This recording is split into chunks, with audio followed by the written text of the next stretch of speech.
মই ধন্যবাদ দিব লাগিব যে আমাৰ অসমৰ শিক্ষামন্ত্ৰী ডক্টৰ ৰণোজ পেগু ডাঙৰীয়াদেৱৰ নেতৃত্বত যেতিয়া তেখেতে 2021 পৰা 2026লৈকে শিক্ষামন্ত্ৰী আছিলে তেতিয়াও বহুত আমাৰ 7 কোটি টকা 4.5 কোটি টকাৰ বিভিন্ন ধৰণী আঁচনি বিভিন্ন ধৰণৰ আমাৰ পুঁজিৰ পৰা আন্তঃগাঁথনি নিৰ্মাণৰ কাৰণে হোষ্টেল স্কুল বিল্ডিং নিৰ্মাণৰ কাৰণে আঁচনিবিলাক তেখেতে মানে আমাক মানে সুবিধা দিছিলে কাম কৰিবৰ কাৰণে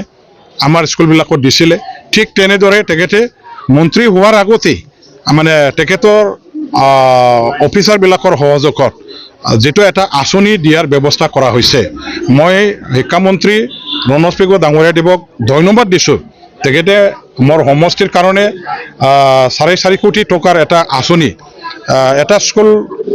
য'ত নেকি মই দিব পাৰোঁ সেইখন স্কুল বাছনি কৰি দিবৰ কাৰণে মোক যেহেতু এটা তেখেতৰ পৰা নিৰ্দেশ আহিছিলে এই মৰ্মে মই আজি আপলাগাঁও হাইস্কুলখনত 4.5 কোটি টকাটো শ্ৰেণীকোঠা বনোৱাৰ নামত আমাৰ এই আঁচনিটো বনাবলৈ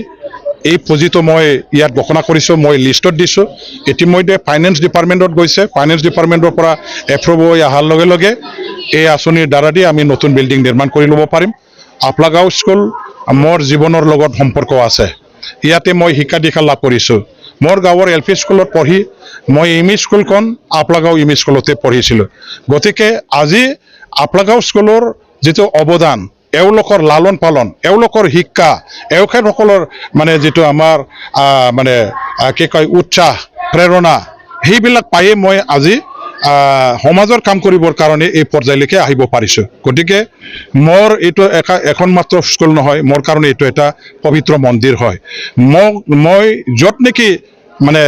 গুণ জ্ঞান অৰ্জন কৰিব পাৰিছোঁ শিক্ষা লাভ কৰিব পাৰিছোঁ মানুহবিলাকৰ আশীৰ্বাদ সহযোগ মই য'ত নেকি পাইছোঁ এইখন স্কুলৰ কাৰণে ময়ো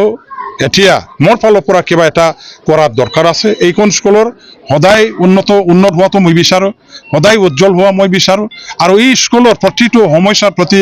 ময়ো নজৰ নিশ্চয় ৰাখিম আৰু সহায় সহযোগিতা আগবঢ়াই থাকিবৰ কাৰণে মই এইখন স্কুলৰ হৈ কাম কৰি যাম গতিকে এই স্বাৰ্থতে আজি আপলাগাঁও স্কুলত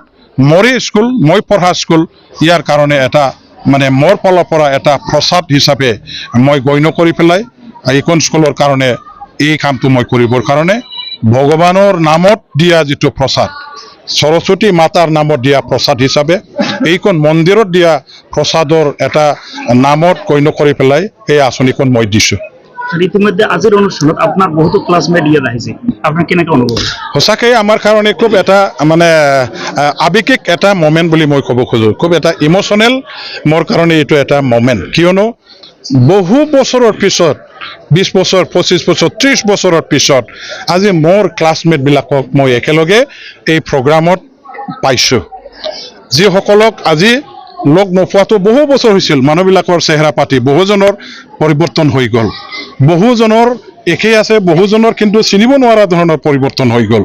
এই সকলক আজি ওচৰৰ পৰা পাই সঁচাকৈ মই আৱেগিক হৈছোঁ মই বিৰাট ভাল পাইছোঁ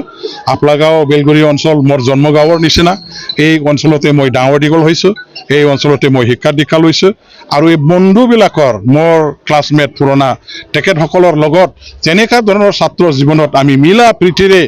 একেলগে একেবাৰে দাদা ভাইৰ সম্পৰ্ক ৰক্ষা কৰি পেলাই যিটো